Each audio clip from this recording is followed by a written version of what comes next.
My name is Marlo Ashford, and I'm about to tell you how I destroyed a man's entire future in under 3 minutes. But before you judge me, let me tell you what he did to me first. They say revenge is a dish best served cold. Mine was served at exactly 7:47 p.m. on a Saturday night in front of 200 people at the Riverside Country Club with a side of champagne and complete humiliation. And I'd do it again in a heartbeat. Let me start from the beginning. 2 years ago, I met Connor Hayes at a startup pitch competition in Boston. I was presenting my product, a revolutionary skincare device that used LED therapy combined with microcurrent technology, something I had spent 3 years developing. 3 years of research, prototypes, failed attempts, and finally something that actually worked. Connor was in the audience. Venture capitalist, he said, looking for the next big thing in beauty tech. After my presentation, he approached me with this huge smile, told me my product was exactly what the market needed, said he wanted to invest, wanted to help me take it to the next level. We met for coffee the next day, then dinner, then drinks. He was charming. God, he was so charming. Tall, dark hair, that kind of confidence that makes you feel like everything's going to work out. He talked about disrupting industries, changing lives, building empires. I fell for it. All of it. Within a month, we'd formed a partnership.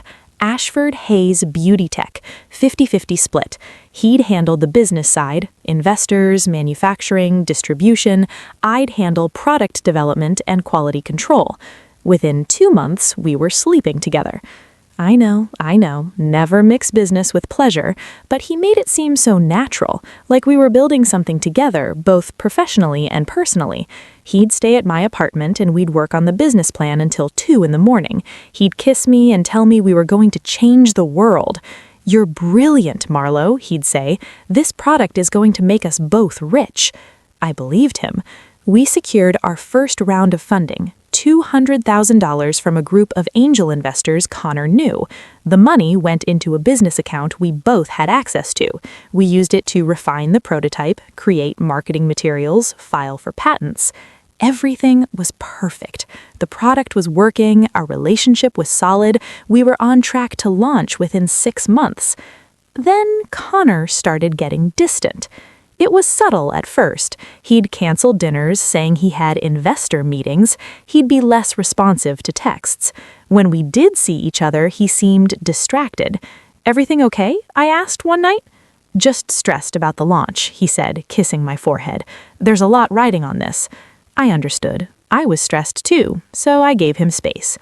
That was my first mistake. One morning, I woke up to find Connor gone. Not just gone from my apartment, gone. His phone was disconnected, his email bounced back, the business account was empty, all $200,000 withdrawn.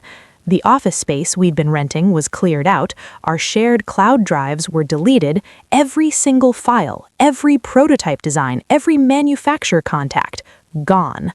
Connor Hayes had vanished into thin air, taking everything with him.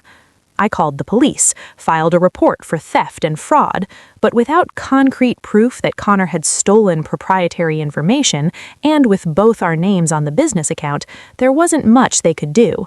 "It's a civil matter," the detective told me. "You'll need to sue him, but first you need to find him." I hired a lawyer with money I didn't have, filed a lawsuit, but you can't sue someone you can't locate. Connor had effectively disappeared. For 6 months, I was in hell. I'd lost my Save Life savings, my product, my business, my reputation, because Connor had told everyone in the industry that I was unstable, that I had sabotaged our partnership. I couldn't get investors to return my calls. I couldn't afford to start over. I moved back in with my parents at 31 years old and took a job managing social media for a local gym just to pay my legal bills. I was destroyed, but I never stopped looking for Connor. I had Google alerts set up for his name, I checked LinkedIn obsessively, I even hired a private investigator for 2 weeks until I ran out of money. Nothing. Until 8 months ago. I was scrolling through Instagram, mindless, depressed scrolling at 11 p.m. on a Friday night when I saw it. A post from a beauty influencer I followed. She was at some launch event in New York City, and there, in the background of one of her photos, was Connor. My hands started shaking. I zoomed in. It was definitely him. Same face, same cocky smile, but he looked different. Better suit, expensive watch, professionally styled hair. I clicked through to the event tag. It was a product launch for something called Haze Tech Beauty. I opened the website, and there it was. My product. Not similar to my product. My exact product. Same design, same technology, same everything, just with different branding. Connor had stolen my work and launched it under his own name. The website listed him as founder and CEO. There were testimonials, press features, stockist information. The device was selling for $400 a unit. He'd done it. He built the empire we were supposed to build together, except he'd cut me out completely and taken all the credit. I spent that entire night digging through everything I could find online. Haze Tech Beauty had launched 6 months ago. The product was getting incredible reviews. Connor had been featured in Forbes, Entrepreneur Magazine, Vogue Business. He was being called the next big innovator in beauty tech. He was a fraud, a thief, and he was being celebrated for it. I found his new Instagram account, professional, polished, full of posts about entrepreneurship and innovation, posts about following your vision and never giving up on your dreams. My dreams, my vision. I was physically sick. But then I found something else. Photos of Connor with a woman, a beautiful blonde woman with perfect teeth and designer everything. The captions were vague at first. Great weekend, best partner. But then, 3 months ago, a post appeared. She said yes. Connor was engaged. I clicked on the woman's profile. Her name was Alexis Pemberton, daughter of Richard Pemberton, a hotel mogul worth $500 million. Of course. Connor hadn't just stolen my product, he'd upgraded his entire life. New business, new image, new wealthy fiancé. And I was supposed to, what? Just move on? Accept it? No. I started documenting everything. I took screenshots of Haze Tech's website and compared it to my original patent applications. I compiled emails between Connor and me discussing the product development. I gathered bank records showing the investor money he'd stolen. And then I found the voicemails. See, when Connor first ghosted me, I'd been so desperate to reach him that I'd called him maybe 100 times. Most went straight to voicemail, but for the first few weeks before he changed his number, some calls went through. And Connor, in his drunken anxiety about what he'd done, had left me voicemails. 47 voicemails, to be exact. I'd saved them all. I couldn't bring myself to delete them. They were evidence, I'd told myself, proof that he'd existed, that we'd been real, that I wasn't crazy. I listened to them again, and my God, they were damning. Marlo, I'm sorry, okay? I'm so sorry. I couldn't do it anymore. The pressure, the expectations, I needed out. You have to understand, this wasn't about you. The product is mine too, right? I helped develop it. I deserve this. Stop calling me. I mean it. You're making this harder than it needs to be. Just let it go. I met someone who gets me, who doesn't make me feel like a failure all the time. Alexis doesn't know about you, about us, and she never will. She thinks I built Haze Tech from scratch, and that's the story we're sticking with. You were always so serious, Marlo, so intense. Alexis is different. She's fun. She doesn't question everything I do, and her father's connections are going to take this business to the next level. I know you hate me, but you'll move on. You'll find someone else, and maybe one day you'll thank me for setting you free. That last one made me laugh, actually laugh out loud. Thank him? I was going to destroy him. I spent the next 3 months planning. I couldn't just send the voicemails to Alexis privately. Connor would spin it, say I was a crazy ex trying to ruin his happiness. He'd probably already laid the groundwork, told her some version of me being unstable. No, this had to be public, undeniable, in front of witnesses who couldn't be manipulated. I needed an event. I started following Alexis's social media closely. She posted constantly. Brunch with friends, shopping trips, charity galas. She loved attention, loved documenting her perfect life. And then I saw it, a save-the-date post for their engagement party. Celebrating our love with family and friends at Riverside Country Club. Can't wait to marry my best friend. The party was 3 weeks away. Perfect. I needed to get inside. Riverside Country Club wasn't exactly open to the public. You needed an invitation, and I definitely wasn't on the guest list. But I had a plan. I reached out to an old college friend, Madison, who worked in event planning. I told her I needed a favor, a big one. I need you to get me into an event as your +1, no questions asked. Madison raised an eyebrow. What kind of event? An engagement party.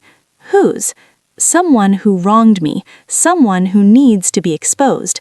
Madison knew me well enough to know I wasn't being dramatic. She'd been there during the worst of it, when I'd cried on her couch for weeks after Connor disappeared. What are you planning, Marlo? Justice. She studied me for a long moment. Then she nodded. I'm catering an event at Riverside in 3 weeks, high-profile engagement party. If you can blend in with the staff for the first hour, I can get you in, but after that, you're on your own. That's all I need. The next 3 weeks were a blur. I prepared my materials, downloaded all 47 voicemails onto my phone, created a backup on a flash drive, tested the audio quality a dozen times. I bought a simple black dress, nothing flashy. I wanted to blend in, be forgettable until the moment I wasn't. I practiced what I'd say, how I'd approach the sound system, how I'd handle security if they tried to stop me. I barely slept. The night of the engagement party arrived.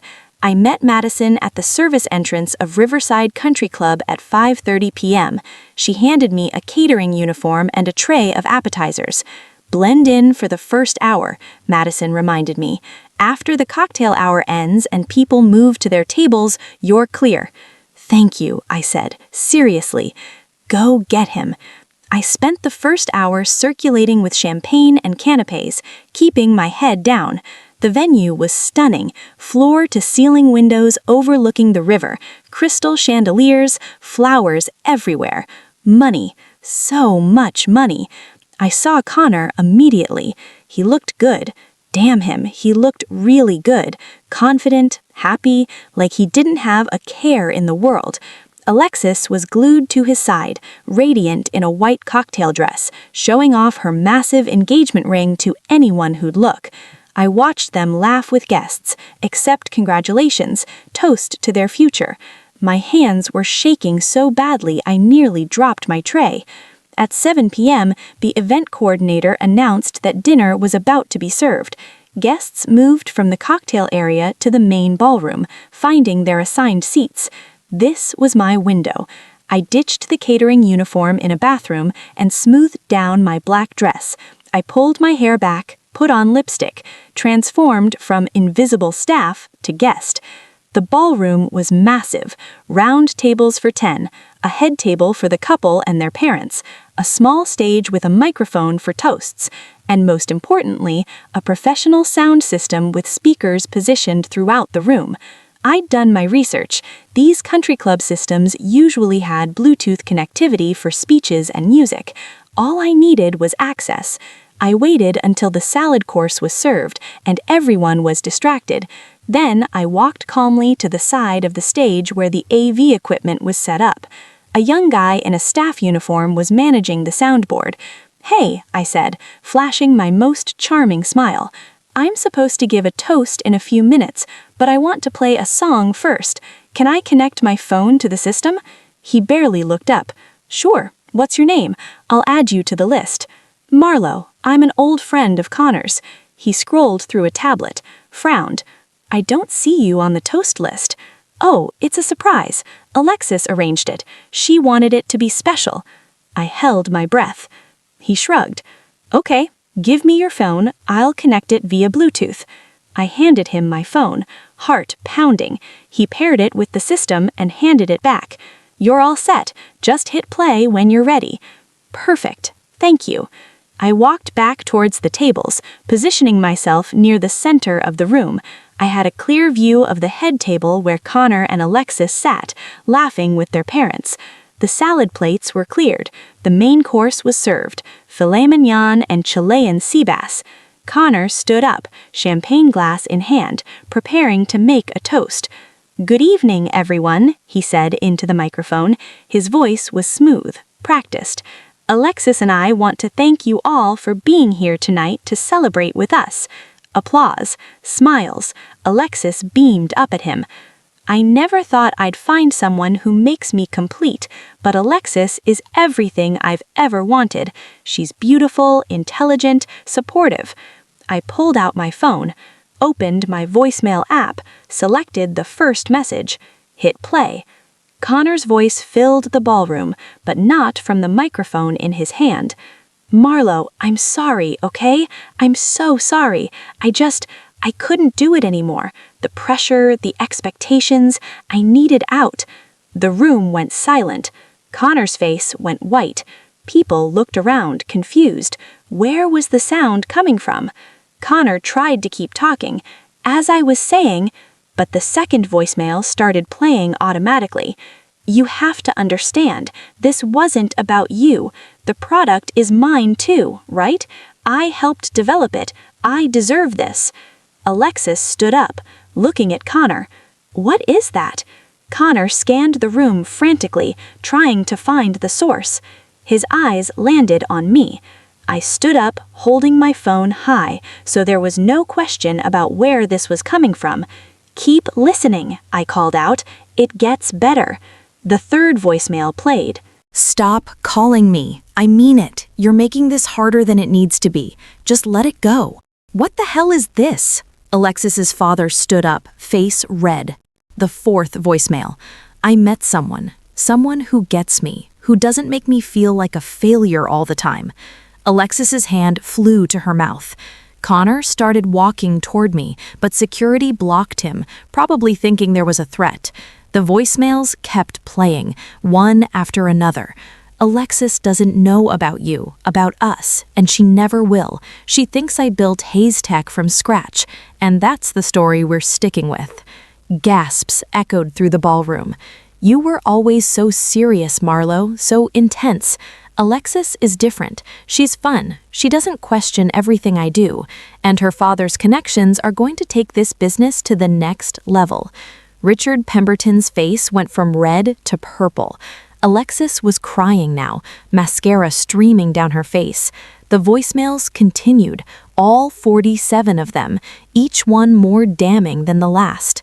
Connor admitting he'd stolen my product. Connor saying he'd used me. Connor laughing about how he'd manipulated the investors.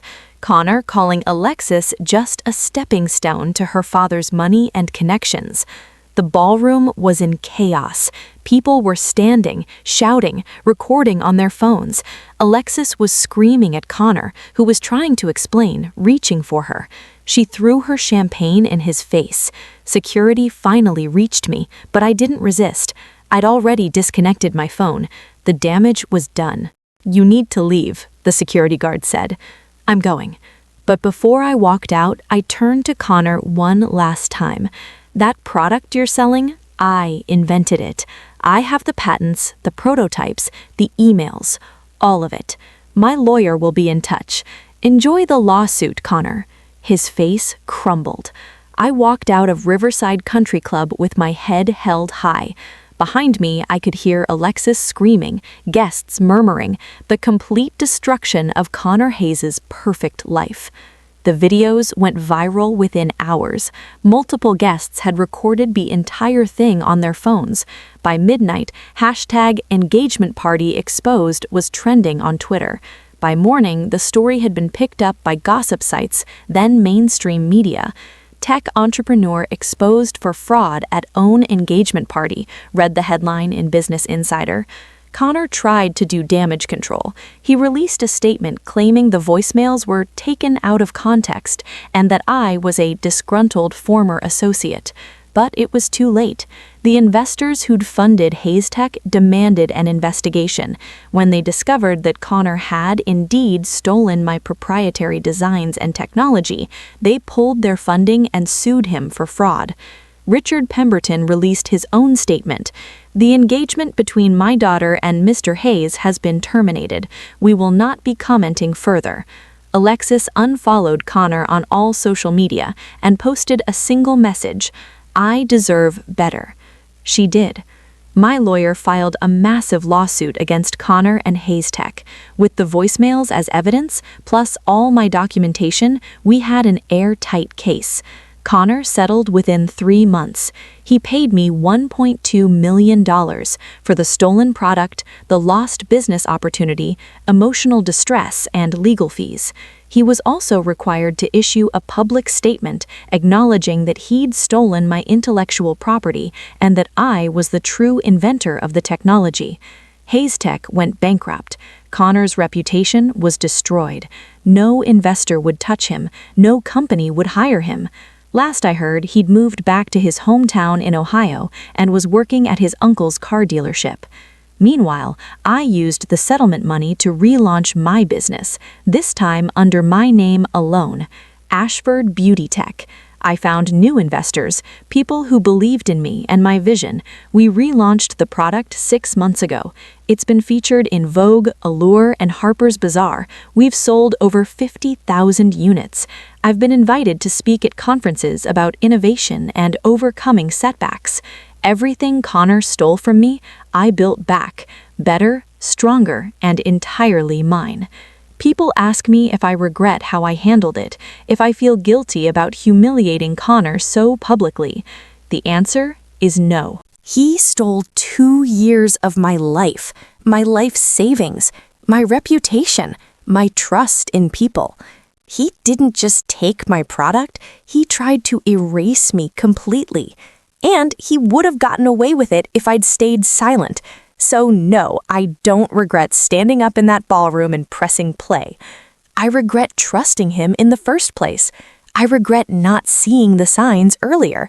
But I don't regret making sure the world knew the truth. Connor Hayes is a thief and a liar. And now, thanks to 47 drunken voicemails, everyone knows it. My name is Marlo Ashford.